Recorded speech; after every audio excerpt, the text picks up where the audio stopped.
everyone. Good day. Um, Today we are going to discuss the Unit 4 of our subject, MAED 279, School Plant Management. And before that, I am Professor Roger Flores of Central Mindanao University, the professor of this subject, offered by the College of Education, Department of Professional Development. Okay, so to start our discussion, we have here School Sites Unit 4. Okay, so this is very important of our course as a teacher of the different schools under DepEd, Department of Education. Now, this subject or this unit will discuss how you are going to choose to select sites for school development. No, so we have to consider everything for the good of the student, for the good of the faculty, staff, and the rest of the personnel of the school. Okay, so we have this subtopic standard requirements. Okay, so first topic here is to discuss about location and environment to choose our school location or building location for the students, no, and the rest of the clientele. So the location of school affects its development of operation. Of course, talking about operation here will refer to the rest of the good of the clientele, as I've said. No, in determining the location of the school site, accessibility and suitable surrounding environment are important considerations.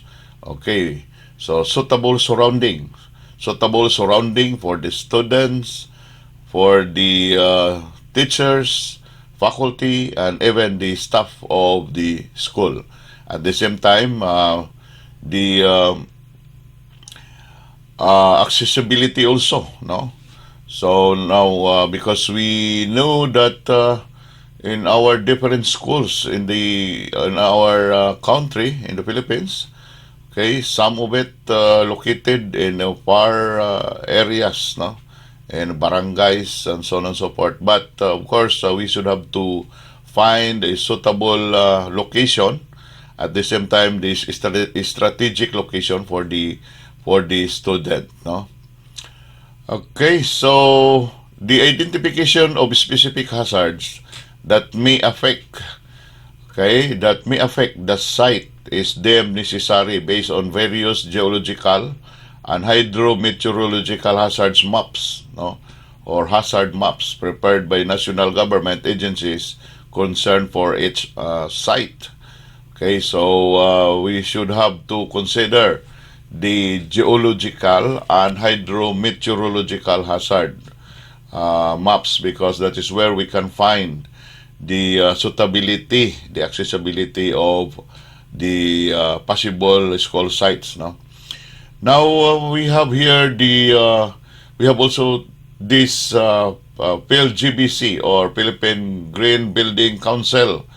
Okay, so because we understand that as much as possible we will introduce green building design.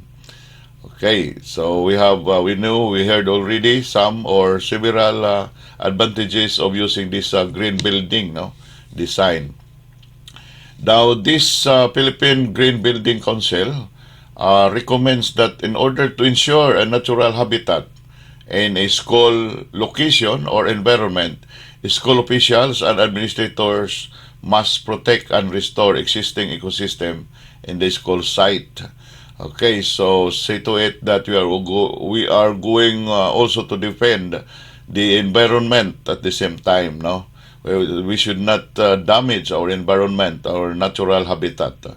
Okay, so also we have this MGB, or Mines and Geosciences Bureau. Okay, our central office and 40 regional offices of the Department of Environmental and Natural Resources, or the DNR, conducts site suitability geological site scoping survey to identify the most likely natural geologic hazards that could affect the site school sites.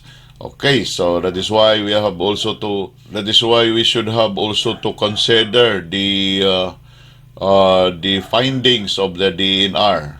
Next, we have here for major DepEd projects, particularly those requiring the environmental clearance certificate or ECC.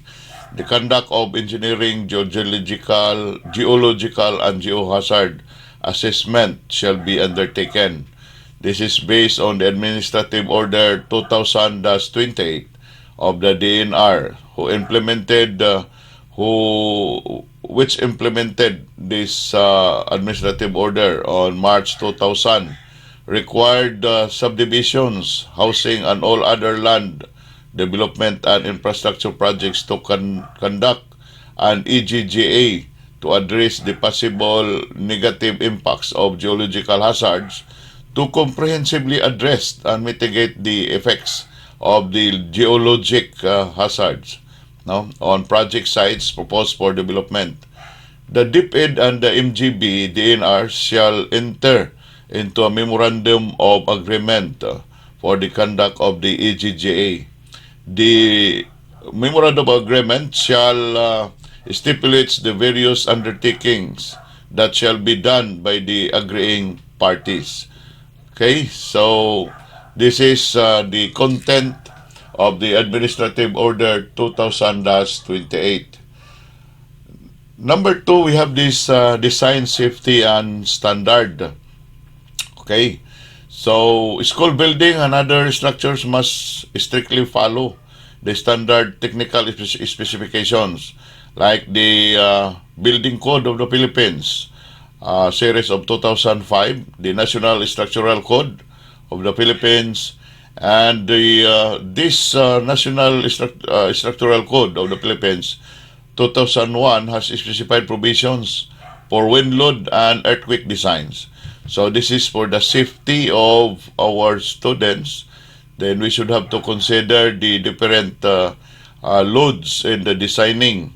Okay, in the design of a building, then we should have to consider the different load, the design load, the wind load, the concrete, the slabs, or even the any other load. And one of the load that has been specified is the wind load. That is considered also, no, that because that it will affect the strength of the building. Now, how this building will okay, so the strength of the building that will resist the strength or the strong wind or typhoon, or okay, so later, no, so earthquake design also, so they have this um, standard factor that they are going to consider the intensity of the earthquake, no, so that the building might or will not be directly affected, or will be it will not be damaged due to this earthquake, no.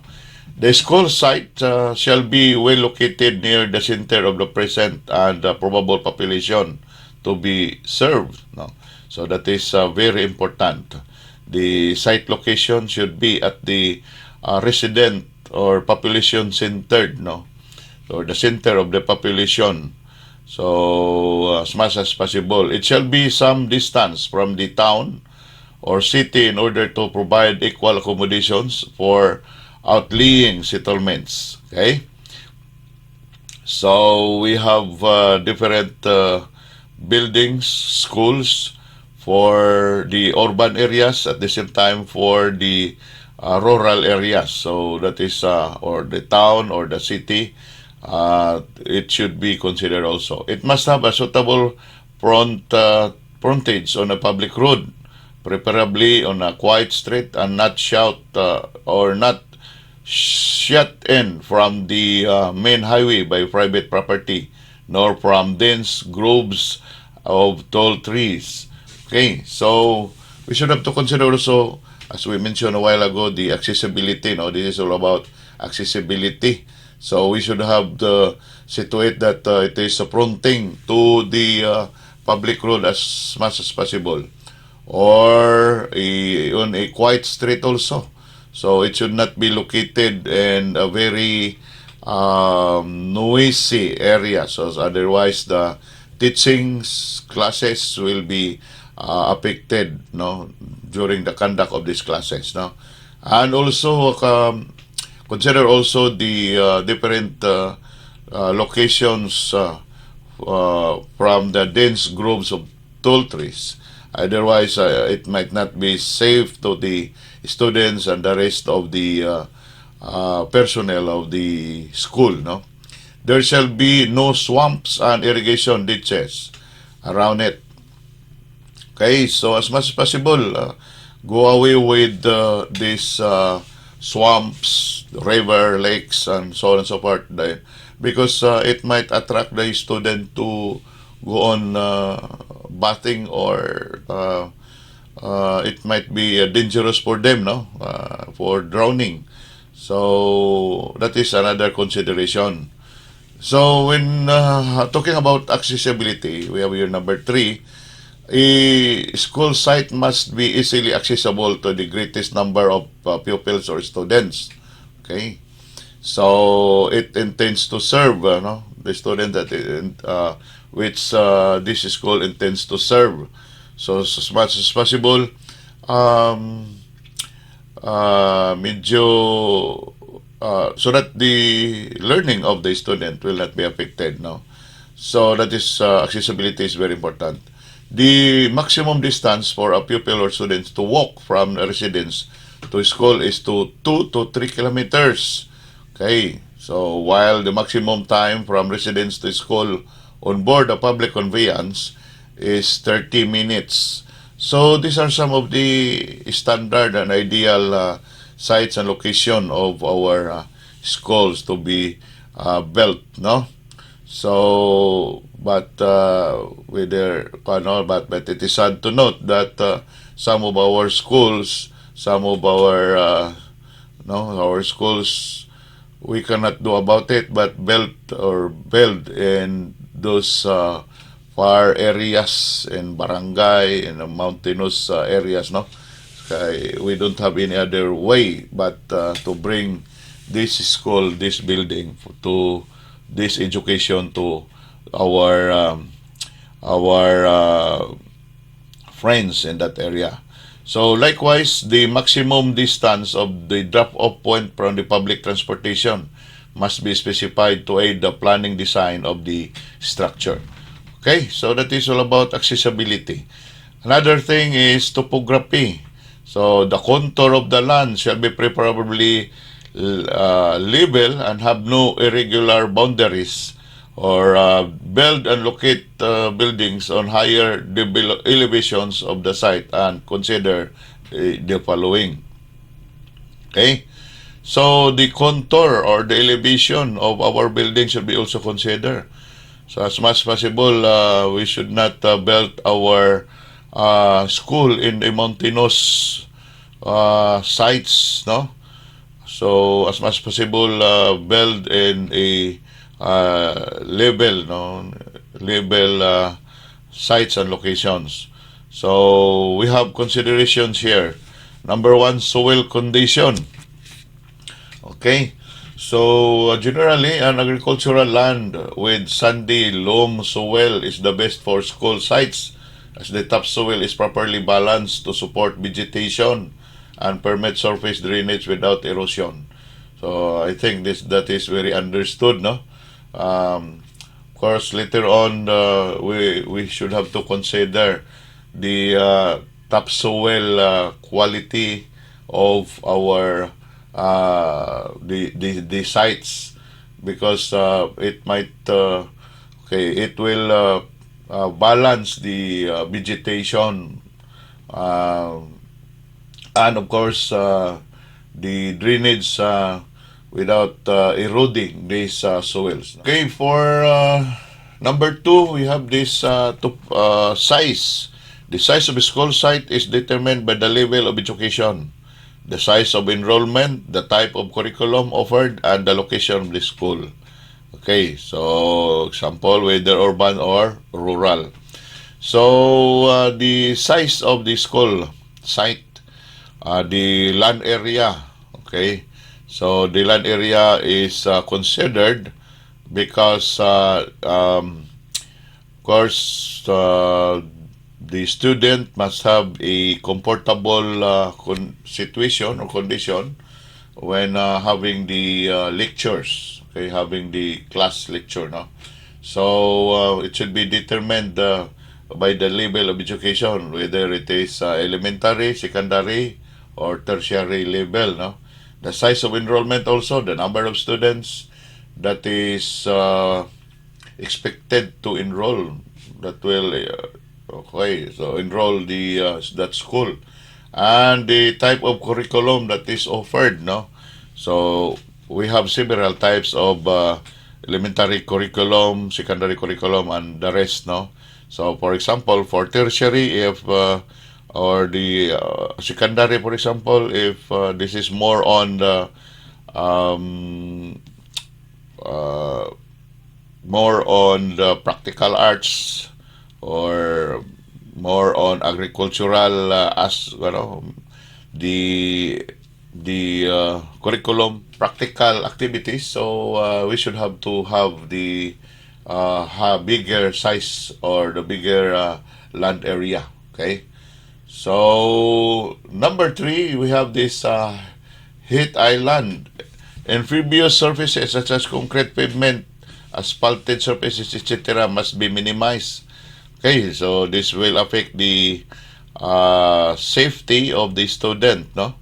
So must be minimized. Instead, a larger area must be assigned and established to green areas, including landscaping for trees and shrubs.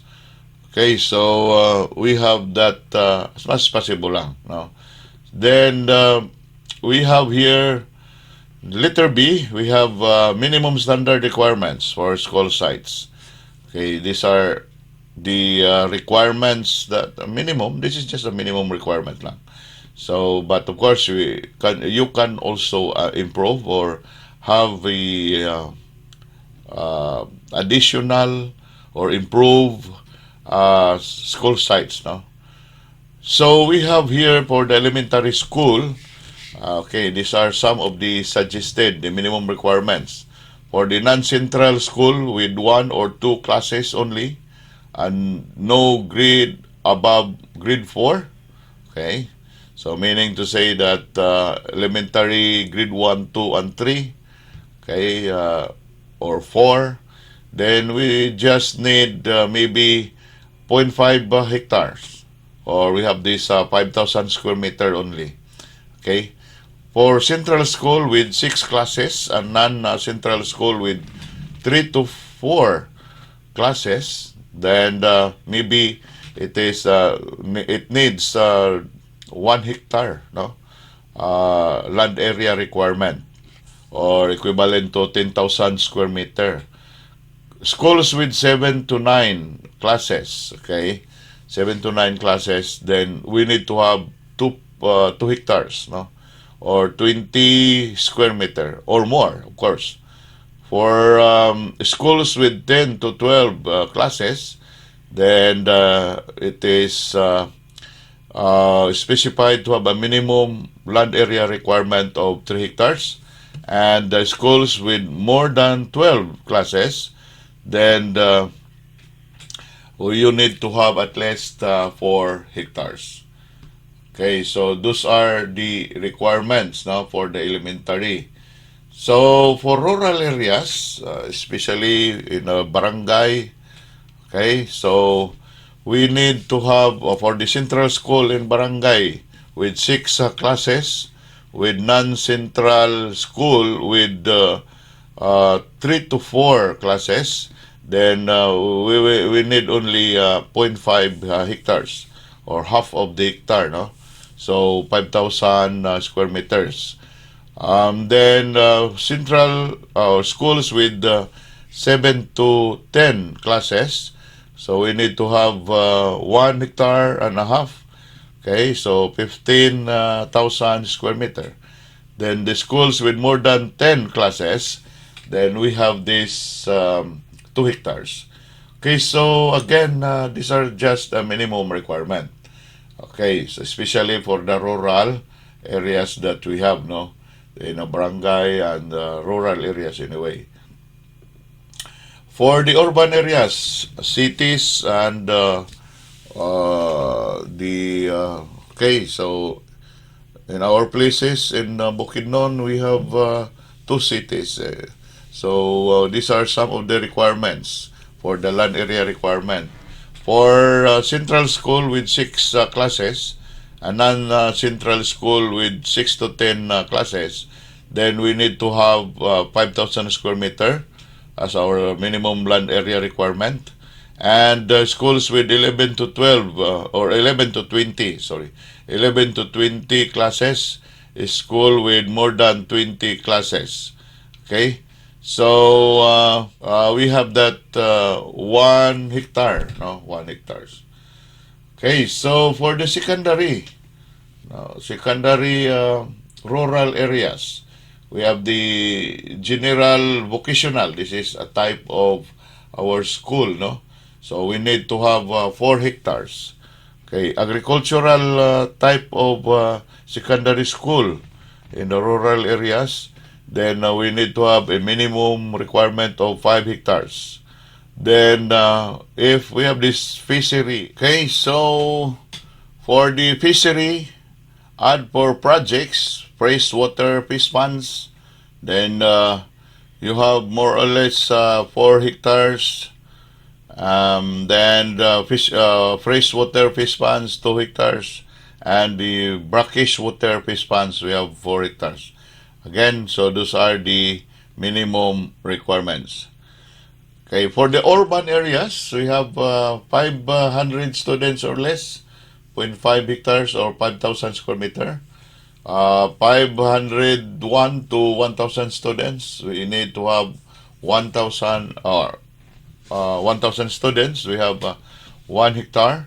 For 1,001 to 2,000 students, we need to have minimum of 2 hectares, and 2,001 students to 3,000 students, we need to have 3,000.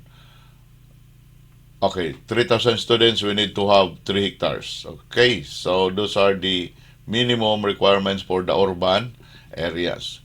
Okay, for any integrated schools, that is very common, no? In a province, like here in our province, Bukidnon, we have several integrated schools. Okay, as provided in DepEd Order number 71 of Series 2003, the provisions of the DEX Order number 91 Series 1999, which is the entitled Guidelines on the Establishment and Operation of Integrated Schools, shall govern the integration of public elementary and secondary schools, considering few numbers of students only enrolled in that certain school, no? So it is the provided and DepEd Order number 71 series of 2003, based on the order number 91 or series of 1999.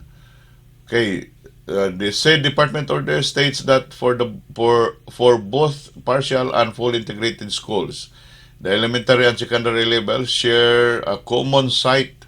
Okay, share a common site.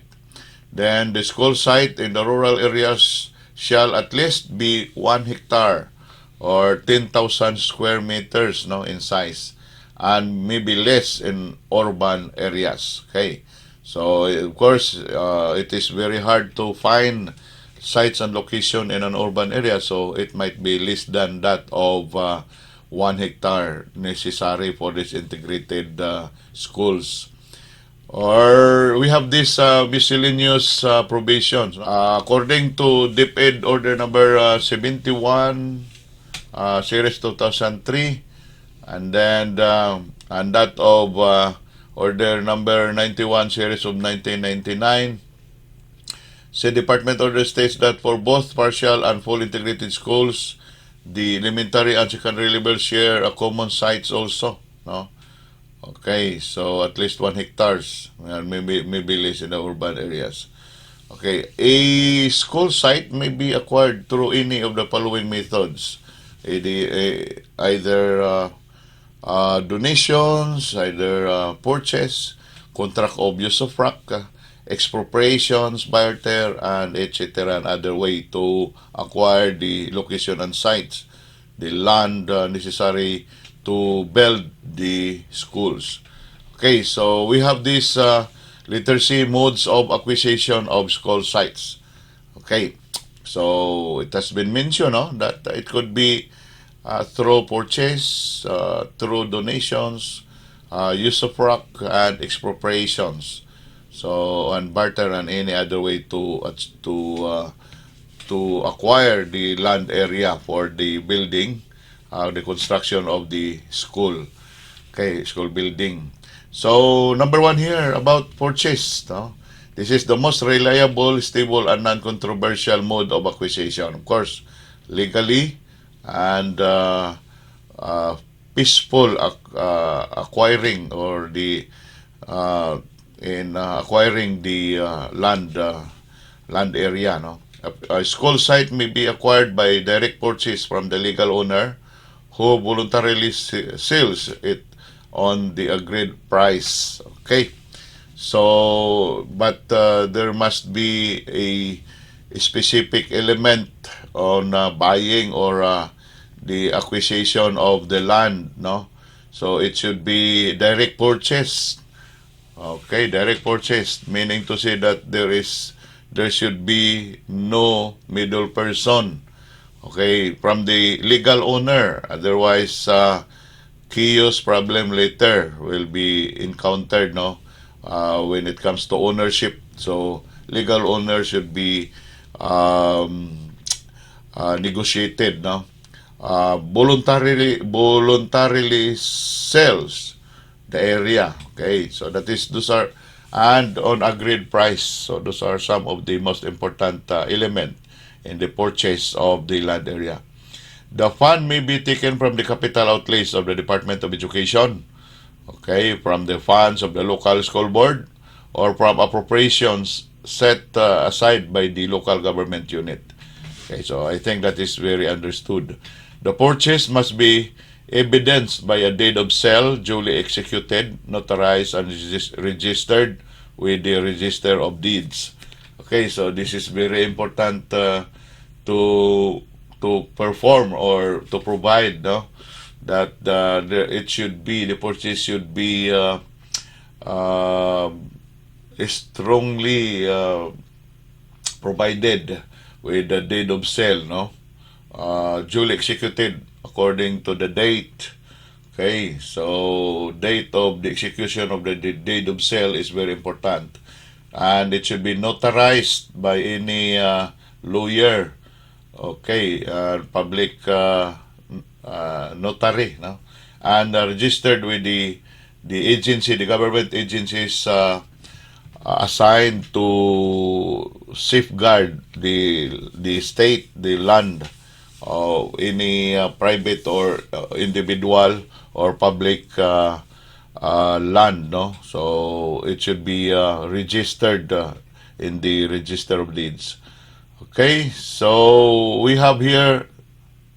Okay, that is all about purchase, no. So next is donation. So the land area could be donated by somebody, no. Maybe either be a simple, conditional, or inter vivos or mortis causa. These are some of the way or method of donations, no. So we have this simple donation. Okay, is one whereby a person disposes gratuitously of a piece of land in favor of the municipality, city, province, or the Republic of the Philippines. anybody that is called simple donation. Single person or a group or a family could donate or dispose the piece of land in gratitude to purposes, no? So to the municipal, to the city and province as a whole, no, the Republic of the Philippines as a whole. The donation is absolute in character. That is, the donation does not impose any uh, onerous condition or burden in the Department of Education, which is the DUNI, no, and must be duly registered with the Register of Deeds, and the appropriate memorandum of transfer is annotated on the back of the certificate of title. So this is just legal conditions that we need to provide, no? So must be duly registered in the Register of Deeds, and the appropriate memorandum of transfer or MOT should be conducted, and it should be annotated in the back of the title of that specific land. Okay, so that these are the necessary conditions. Okay, so we have this land also can be acquired through contract of usufruct. By the way, before I will continue, what is this all about, this inter vivos, no? So this is the donation of the certain land. When the donation has been done between two alive parties, no, alive parties. So meaning you're still alive, no, or this mortis causa, the donation shall be given if any or the doni until the doni still alive, no. If it's already dead, the donation will be enforced. But if the period has been what we call this one, the period has been finished, no, or lapsed, and the period has been lapsed, but the donor is still alive, then there might be some request to recover the donation. Okay, so that's it. Now, for a certain condition, certain period of time, the donation is enforced if the donee passed away. But if the donee is still alive, then the donor has the rights to request for recovery of the donation. So that is for the mortis causa. But anyway, it is still talking about donation. Okay, so we have also this contract of usufruct. Okay, what is this usufruct? What we call this one? Usufruct is talking about, no? So this is a legal donations to certain barangay city, no? Okay, so in case the property is registered in the name of an individual, or it is province, city, municipal, or barangay, but it's not allowed to be donated. But DepEd school is allowed full use or perpetual right of use through gratuitous act, okay, without consideration, no? A contract of usufruct with the registered owner for as long as the property is to be solely and exclusively used for educational purposes is executed. So that is very important to understand, no? Contract of usufruct. The donation will be enforced, still enforced, as long as the usage of that certain land is for that specific purpose, like educational purpose, no, or educational purposes only, or otherwise, if the land will be used later by the school with another purpose or fundraising or whatsoever, then it will void the contract of use of rank. So the contract must be registered with the Register of Deeds and duly annotated in the certificate of title at the back of the title. No, so this refers to the Dex Order number 57, 1995, of dated September 14, 1995. School site acquisitions and documentation for all public, elementary, and secondary schools. Okay, so that is contract of use of rank. Okay, so the donee will donate or not donee, not the donor. This is a contract of understanding between two parties, considering that the usage of the land is specifically considered in the contract. No, that for example, it should be used only for educational purpose. No, so if otherwise the land will be used in other purposes, then the this contract will become void. Okay, so that is very important. Then we have also these expropriations. So what is this expropriations? This is considering a private land. Okay, considering a private land for school purposes may be acquired through expropriation proceedings. Now there might be some problems, no, in acquiring the land, no. So from the private property or private person, no, but we cannot do about it. But we should have to acquire this land by hook or by crook. Then we should have to consider expropriation proceedings, no. So in case just compensation will be shouldered by the DepEd, the school division superintendent through the regional director shall recommend to the secretary to start expropriation proceedings. Okay, so this is a legal proceedings. Okay, it seems purposely or executing a force proceedings to acquire the certain land. Okay, so this is a sort of forcing or having a forceful activity to acquire the land. But of course, this is legal, no? So this is what we call as expropriation proceedings. But later on, there might be some just compensation equivalent to the market value of that land, no? So letter B, we have this just compensation payment. Okay, it was mentioned that the DepEd through the school superintendent and regional director and the secretary of the DepEd to conduct these proceedings, no? So we should have to pay compensation. Okay, the amount to be paid for the expropriated property shall be determined by the proper court based on the fair market value at the time of the taking of the property.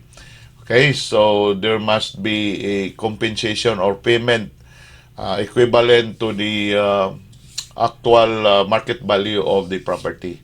So something like as I've said that if it is necessary, if this is the resistance of the private owner of that land, but we cannot do about it because this is very necessary to take that land for the construction of the school, then there might be this there must be this what you call as expropriation proceedings.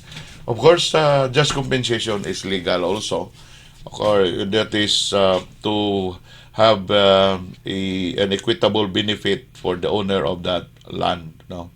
So equivalent to the fair market or based on the fair market of that specific property. Okay, so we have also barter or exchange. Okay, so we are familiar with this now. An existing land or school site may be exchanged for a new site for justifiable reasons. Okay, so barter or an exchange of the site for school.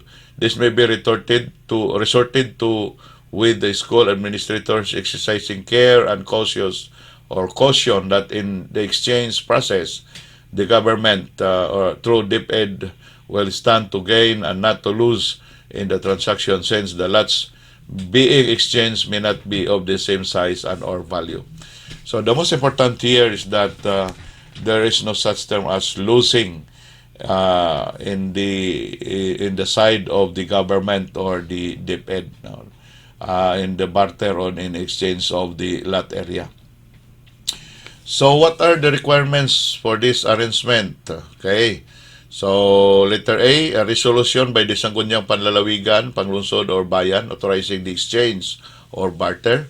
That is the one of the most important thing that to do.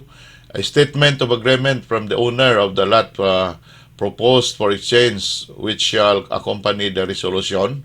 So we have this maybe a notarized statement of the owner agreeing the barter or exchange of the lot area or the land area. It sketches of the school site and the site proposed to be exchanged. Okay, so sketch, land sketch, area sketch. No? Then information as to how the lots were acquired. Of course, situate that the DepEd in charge of the barter in the side of the DepEd should know the process, the way this land was acquired by the owner or those who claim that they are the owner of that land. Deed of exchange executed by both parties. So, of course, this is very necessary. Written option or opinion, written opinion of the provincial city fiscal as to the legality and validity of the deed of exchange. Okay, so otherwise, laws might be violated, no, in the way of this exchange or barter solution of acquiring the land. Approval of the regional director or schools division superintendent, as the case may be. Then registration of the deed of exchange, where register of deeds of the province or city.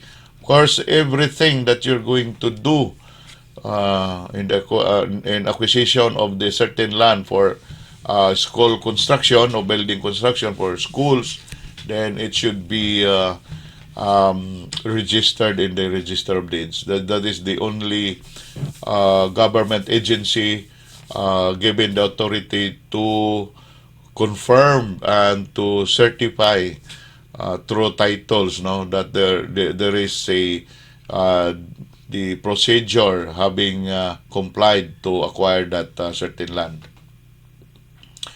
Okay, so we have number 6, no, presidential proclamation. Okay, so we can acquire also the land area through presidential proclamation.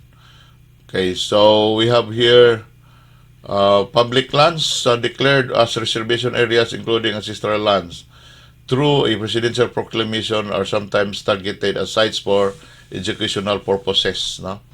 So in some instances, DepEd may be able to acquire a parcel of land as a school site with the least cost using the following procedure. So na letter A, we have this resolution by the Sangguniang Panlalawigan, Panglungsod or Bayan, requesting the President of the Philippines to set aside public land for the school. Okay, so, and of course, authority for its survey by the Bureau of Lands or by a duly licensed private surveyor, as the case may be.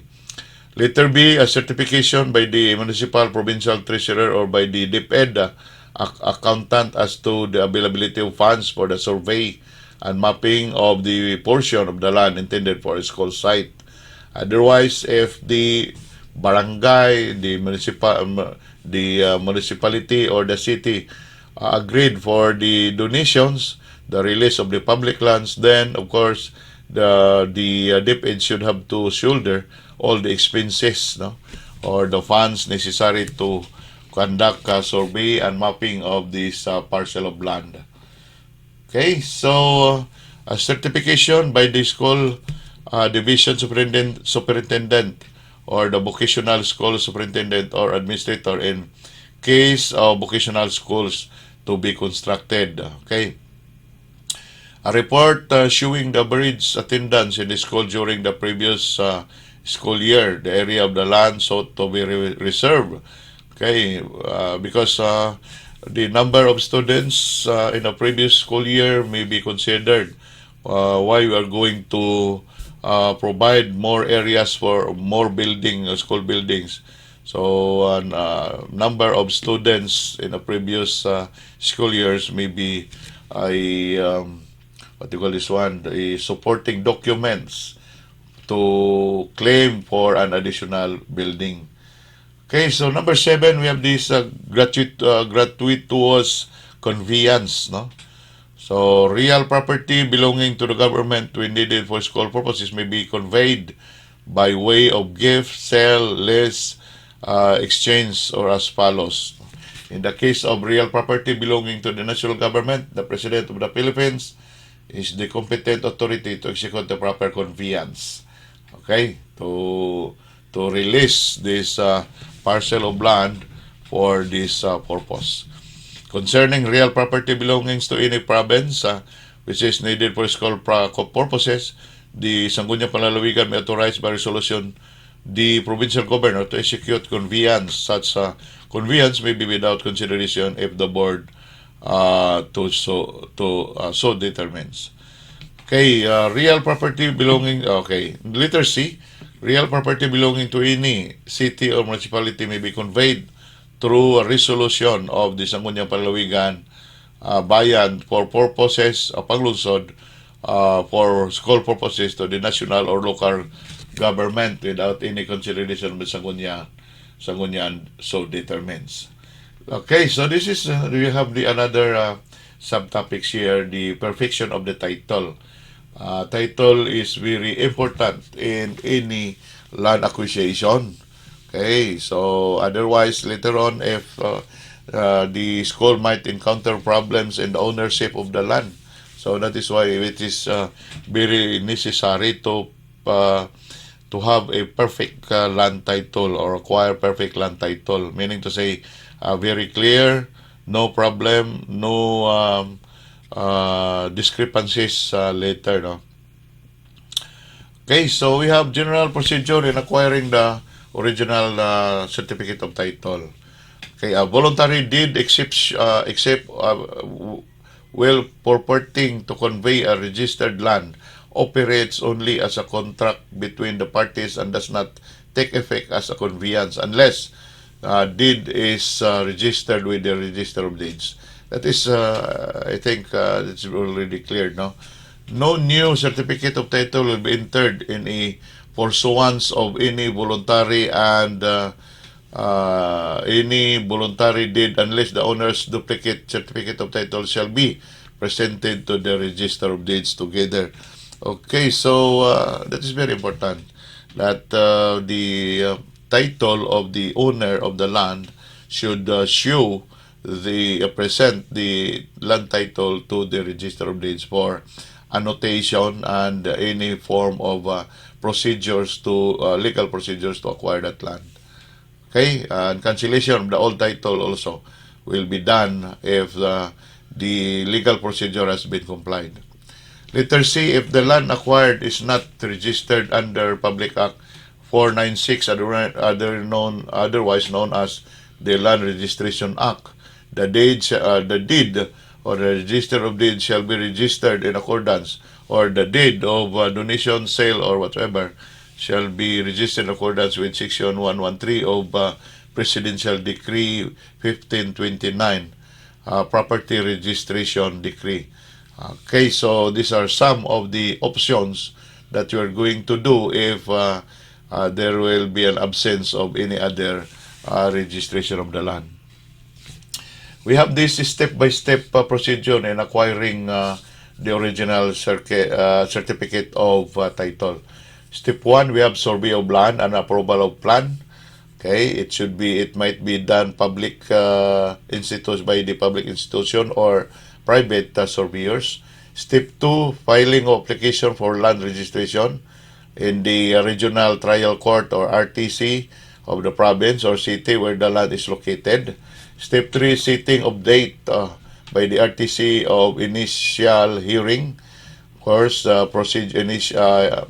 legal procedures, proceedings are very important. Step 4, publication of notice of initial hearing in the official gazettes or in the uh, big newspapers. Okay? So, that is very important publication. No? Step 5, service notice to all interested parties. Then, step 6, filing of opposition evidence or proof of ownership for those who believe that they are the legal owners of the parcel of land, the subject land. And step 7, hearing of case in court. Okay? Step 8, promulgation of judgment decision by the regional trial court or any quasi-court of the government. No? Step 9, issuance of decree of registration. Step 10, furnishing the register of deeds, the original and duplicate copies of the decree of registration. Step 11, transcription of the decree of registration, the book of register or issuance of duplicate copy of the original certificate of the title to land owner or owner of the land. So these are some of the very important steps to comply to acquire this parcel of land for the construction of the schools. Okay, let's proceed to this number 3, miscellaneous instructions. Okay, actually, these are some of the instructions that is necessary, okay, to, of course, legally acquire the land. A registered school site shall not be reported as acquired until the certificate of title has been obtained. Okay, so that is very important. No? Letter A, an unregistered school site shall not be reported as acquired until authority to purchase and pay for the same has been obtained from the the President of the Philippines. Okay. In the case of public land, it shall be reported as acquired when it has been reserved for school purposes by presidential proclamation or executive orders by the President. Okay, excluded and exempted from the coverage of Republic Act 6657 called Comprehensive Agrarian Reform Program. Okay, so that was effectively implemented June 10, 1988. Okay. School sites and campuses including experimental farm stations operated by school or private schools for educational purposes and seeds and seedlings research and pilot production centers. So these are only the considerations to cover this Republic Act 6657. In case a parcel of land has ceased to be economically feasible and sound for agricultural purposes, and the Department of Agrarian Reform has authorized its reclassification or conversion of the as non-carp properly upon the application of the landowner, so on and so forth. So the DAR has the sole authority of the sole government agency that has the authority to reclassify the conversion of this land. For sites still under the jurisdiction or administration of the DNR, National Housing, NHA, and or other government agencies, arrangements may be made to acquire parcel of lands for school sites purpose. Okay, so that is very clear, no? So of course, through contract of Usuprac cited earlier. Okay, as we can remember, contract of Usuprac is a conditional donations or provisions of the land. If a parcel of land is presently used for school sites purposely or purposes without any adverse party claimant, appropriate steps to ascertain the probable basis for DepEd to acquire a title shall first be taken before any other construction or facility to is undertaken. So it's very clear that we cannot start directly our construction for the school building without this proper accomplishment or requiring the DepEd to have this title of this land, no, first before going to do or to pursue the construction of the building. In case where transfer cannot be affected due to lack of the subdivision plan, segregating the conveyed area from the main portion of the property, steps to have a subdivision survey shall be taken. Okay, so that is very important. Now, the survey here will be done by a government agency like Department of Works and Highways, no? DPWH, or any other private licensed surveyors. In the case of school sites not yet surveyed, steps shall be taken to have been surveyed and registered, no, as far as the registration of school site is affected, containing all necessary data, so on and so forth. In view of the loss or destruction of any school sites records, particularly as a result of other calamities, okay, burning, fire, so on and so forth, so forth, then school authorities concerned shall take steps towards the reconstruction of such records in accordance with Republic Act 26 and Circular 17 of the General Land Registration Office. Okay, so we have still other remedies to acquire the said title. Okay, next topic here is the school site card. So what is this school site card is all about? Okay, so school site card shall be accomplished for each school site as soon as the acquisition of the land has been perfected, okay, or acquired. Entries in the school site card shall be typewritten. If the site is composed of more than one lot and registered under the separate titles, the area of each lot and the number of the corresponding certificate of title shall be given. Okay, should be emphasized if the lot area is composed of more than one title, so it should be enumerated in this card, no. The sketch of the site required in the reverse side of the card shall be drawn to a convenient scale such as 1:2000. So that is the scale of the drawn sketch of the site of the land or that the school will be constructed. The sketch shall be copied from the blueprint of the survey plan, the approved survey plan. Okay, so we have this school site development. Okay, that is letter F, subtopic. I hope that this is still clear, no, to everyone. So its main function is to show the school site in its present status and the current program period, and the graphic presentation of the site development program is referred to as site development plan. That is very important. The location where you're going to place we are going to place the building, and what is the description of the building.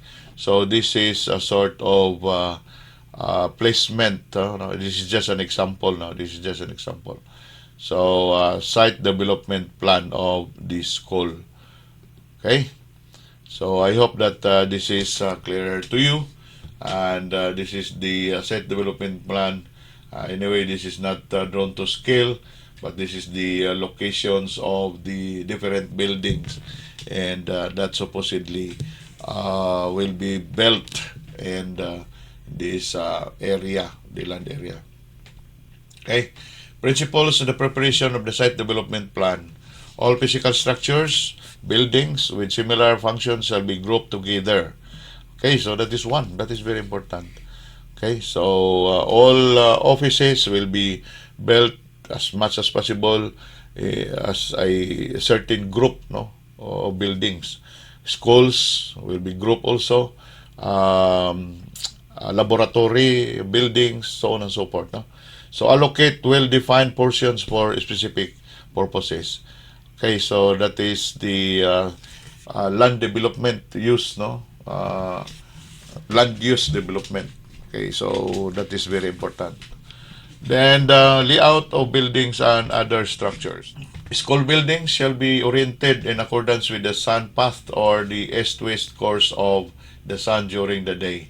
Okay, this is for light provisions of the building.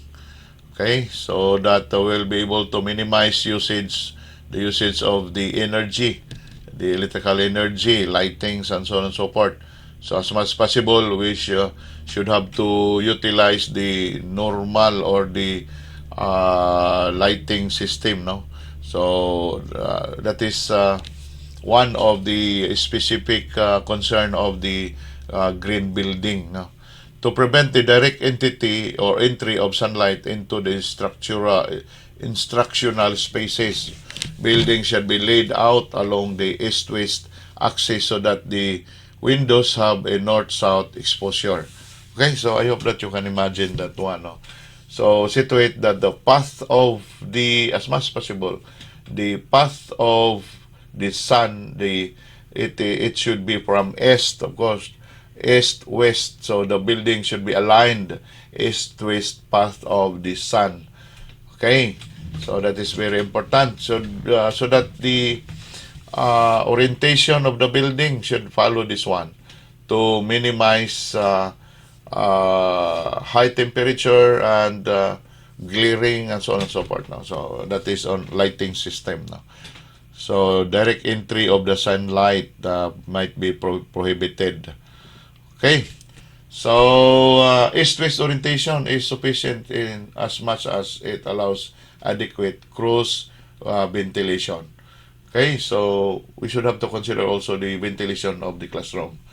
Nowadays, buildings, we demanded for ventilations, implementing this air conditioning system. But as much as possible, try to eliminate this through this orientation of the building, east-west orientation, as much as possible. So site limitations, unfavorable area and or shape of the site, prevent the proper solar orientation or building's economical. Alternatives shall be resorted to. Okay, so example, trees near the building are effective for minimizing the direct entry of sunlight. And of course, minimizing the increase of thermal heat of the building to ventilate our students and the teachers inside the classroom. Number 5, we have here the acoustic barriers. Okay, so plant tree and shrub barriers between building and street if feasible, if necessary. Trees and shrubs between the buildings and street will serve as acoustic barriers to minimize noisy streets, noisy areas. All these barriers could help for hearing is very important for the students at the same time for the faculty or the teachers. So to minimize noise from the other side of the place or the sites. Okay, so try to plant trees and shrub to minimize this and act as this noise and act as acoustic barriers. Okay, so sun path is also considered as mentioned a while ago. Study variations in the sun path between June 21 and December 21, especially at 12 noon. Okay, so and that's because it has been noted as lower latitude sites get more sun on the man side on June 21 and December 21 also. Okay, so try to consider those days because this is the time that we are in the lower latitude, especially in the lower latitude sites. No? So consider this date. Okay. Local wind patterns. Okay, this is also very important to consider. Cross ventilation, if available, request from Pag-asa or any other agency specific monthly rows and wind diagram or monthly wind patterns for a particular site or region. Study existing structures and natural elements. in hills, in body of water, vegetations, and so on and so forth. So try to consider for the land or the local wind patterns, no, for the ventilation purposes of the classroom. Sunscreens, vertical louvers, and green walls, vertical gardens. It may be necessary to design temporary or permanent sunshade elements such as planted trees, sun screens, vertical louvers, green walls, vertical gardens to prevent solar heat gain. So this is more on ventilations also, in relation to the ventilation also. Distance between buildings. Okay, this is very important, no?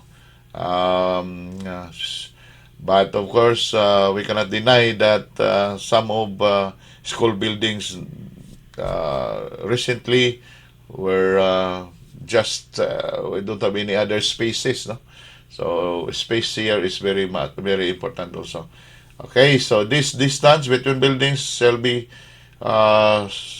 considered such that ventilation is not obstructed, natural illumination is not impeded, and should sound does not carry into nearby buildings. So it is very much understood, no?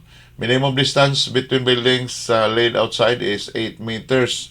As much as possible, there will be 8-meter distance between these buildings. The number 10, the recommended setback is 5 meters to sufficiently reduce intrusive sound and of course ventilation also. So there must be setback. What is this setback all about? So this is the distance from the boundary side of the lot area. So meaning to say that the construction of the building should not be done directly at the boundary of the land. We should have a setback, okay, a distance from the boundary towards the side of the building. So it should be more or less 5 meters setback, or as much as possible longer than 5 meters. Okay, so the purpose to minimize sound between buildings or between boundaries, the other side of the land, or of course the temperature will be also controlled. Letter number 11, there should be a provision for open space in each school with an area big enough to hold total population of the school shall serve as temporary evacuation site in cases of emergency.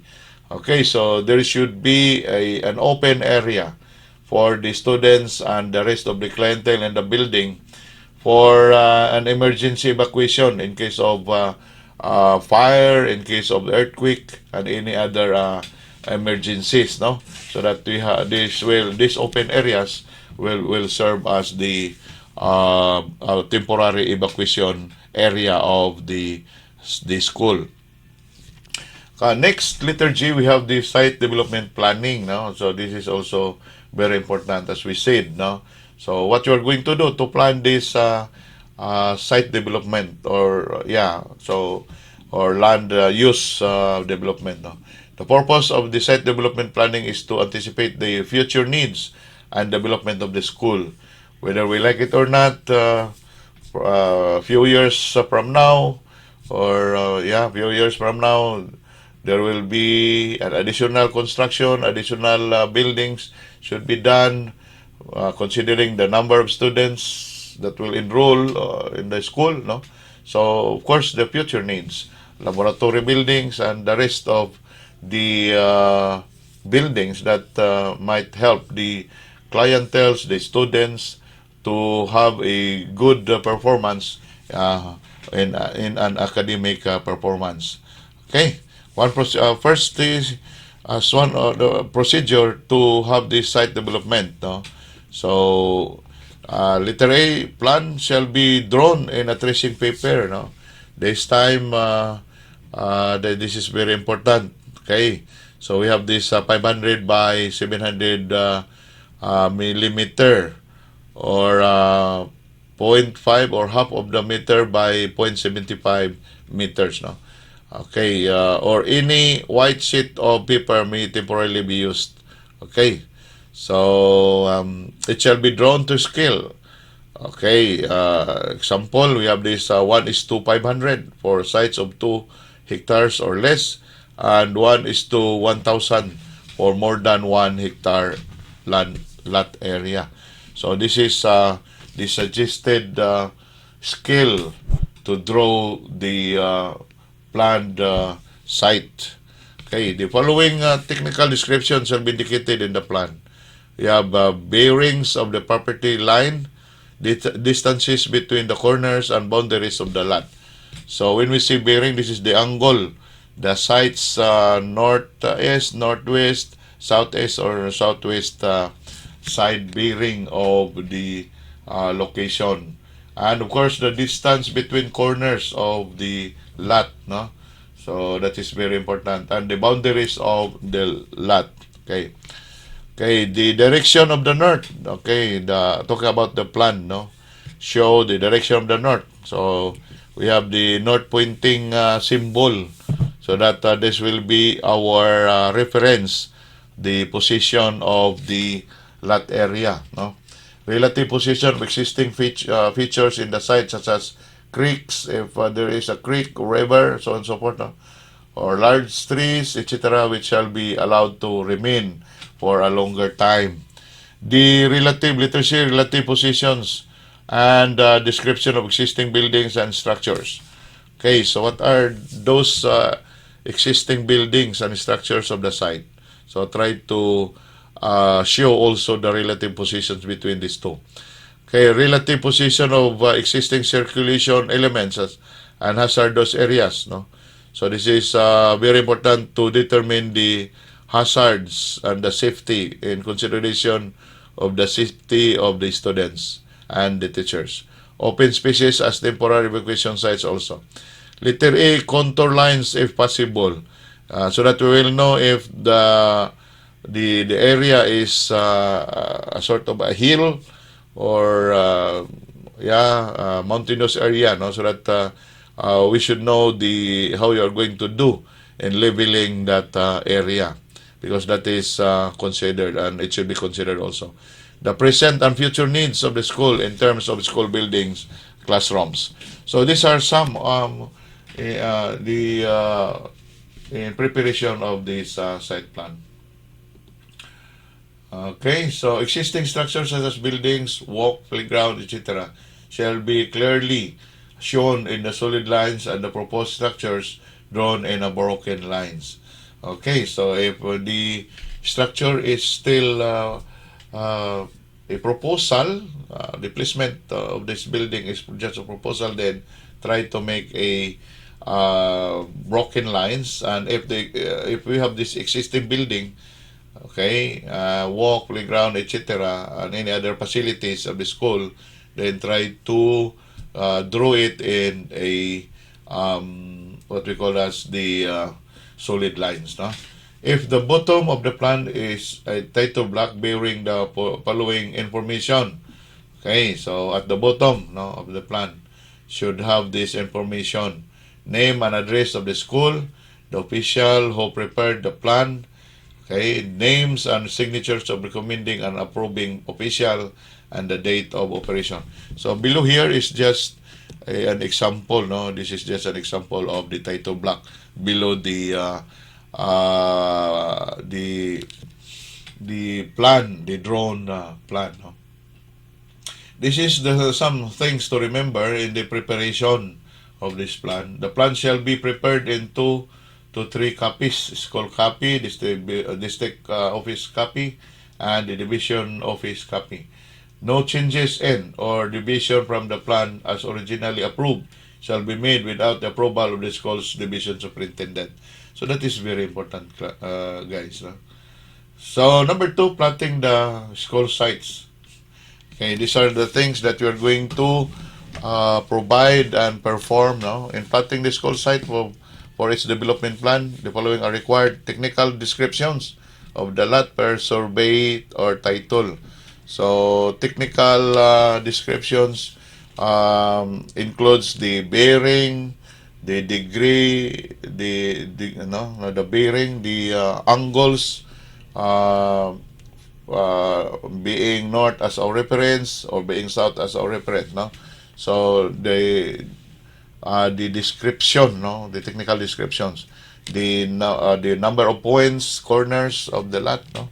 Then we need to have a protractor and roller for to be used, the material to be used in the drawing, and of course the tracing paper as mentioned that where your drawing should be drawn.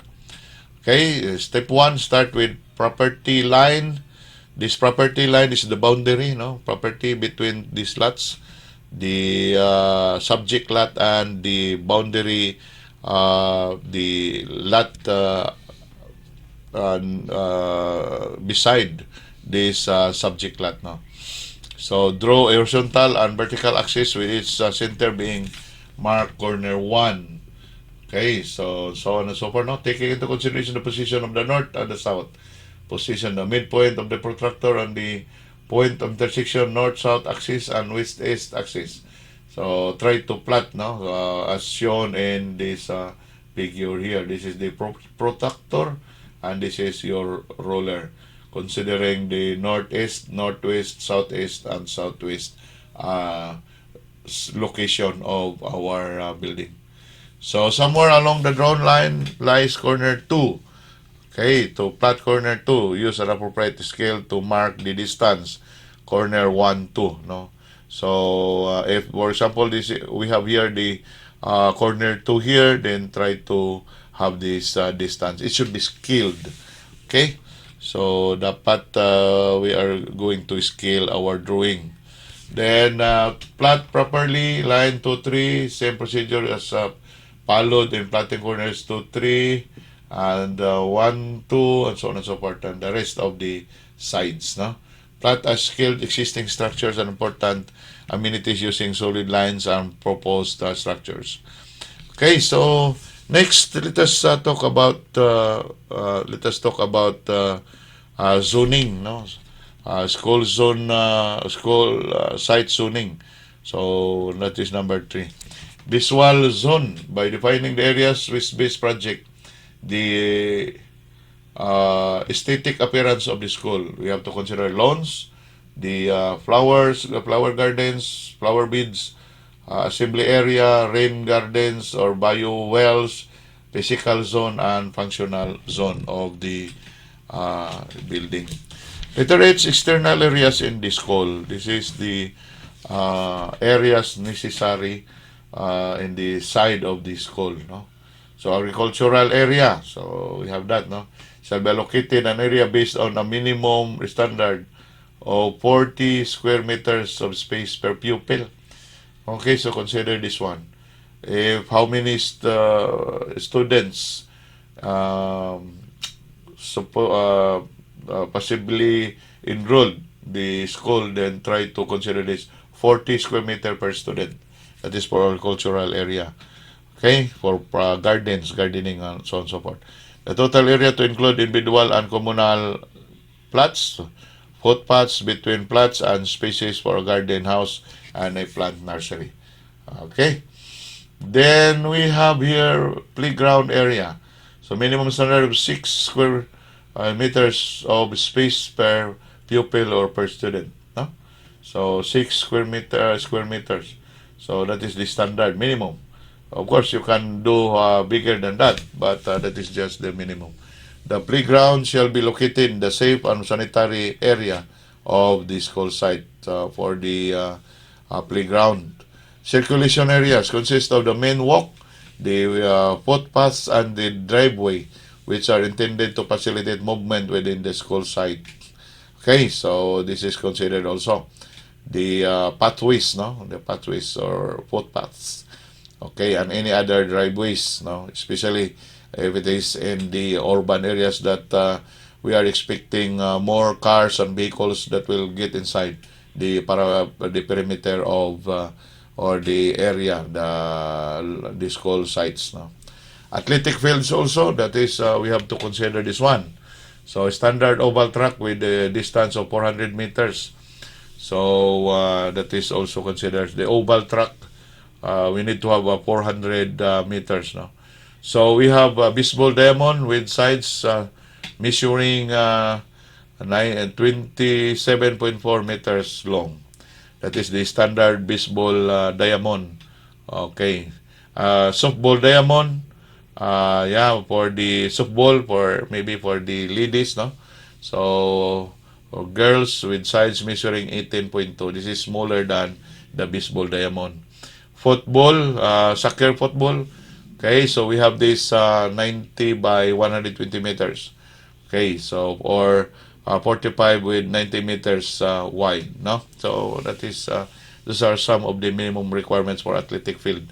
Basketball courts, which shall be a flat, hard, not grass, no? Of course, surface measuring 26 by 14 meters. So that is the specified. Okay. So what else? Volleyball courts also, lawn tennis, so perimeter spaces, no? So these are some of the athletic field areas that we need to provide.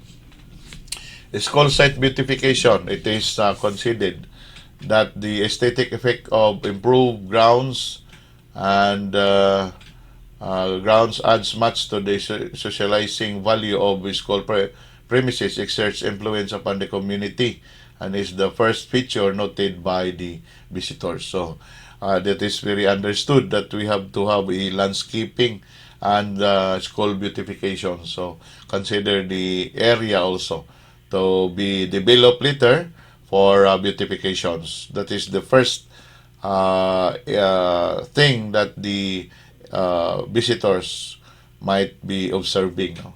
So first we have this school gate. No, school shall have a main entrance gate and a service gate for exits. No, both shall swing inside the direction of the school property. Okay, so that is the suggestion. The service gate shall be for entrance and exit for pupils and students and school personnel use. Okay, the gate shall be functional. Okay, functional gate is sturdy in good condition and can be locked effectively. Okay, so school fences. This is very important. The perimeter fence. A good strong fence shall be built around the school site to secure the school against stray animals and any other squatters. No, if a permanent or semi-permanent fence cannot be constructed around the whole site, okay, it has been suggested to plant Madrid de Cacao or ipil-ipil trees and other trees, no? Okay, in the side, no, except the front side to serve as temporary fence. Okay, talking about flagpole, the display of the Philippine national flag is required for all schools, no? It shall occupy a prominent place in front of the main building in the assembly area. As a great rule, the top of the pole shall be higher than the building to give the national flag due prominence. Okay, so as much as possible, no, the uh, the flagpole should be higher than the building, which is in front of the flagpole, no. Okay, signboards. This is also very important in Filipino English to identify the name and location of the school shall be displayed prominently in the facade or in front of the main building. So it is very important. It may be done in black or dark blue against off-white background, visible at a distance from 10 to 20 meters. Okay, so this is very important, and this is just the suggested and minimum requirement.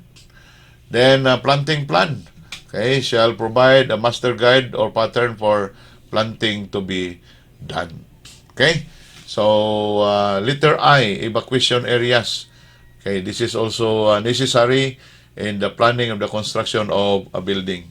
Open spaces can be utilized for constructing temporary shelters, putting up water, sanitation, and hygiene facilities, and temporary classrooms or tents, no, during longer term, days to weeks in duration.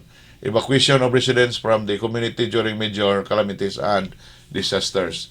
It has been heard, and we know that from time to time, our school will be used for a evacuation center for any calamities and disasters, especially typhoon, volcano eruption, and any other calamities beyond human control.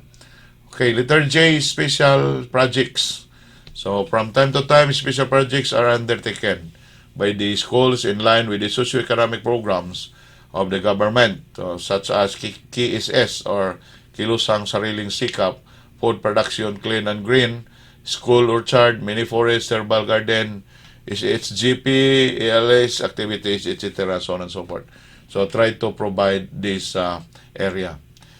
Okay, so this is the end of our chapter 4 or unit 4. So thank you for the listening, and thank you the long duration of this discussion. Okay, so I hope that you learned many things in our subject. Thank you. God bless.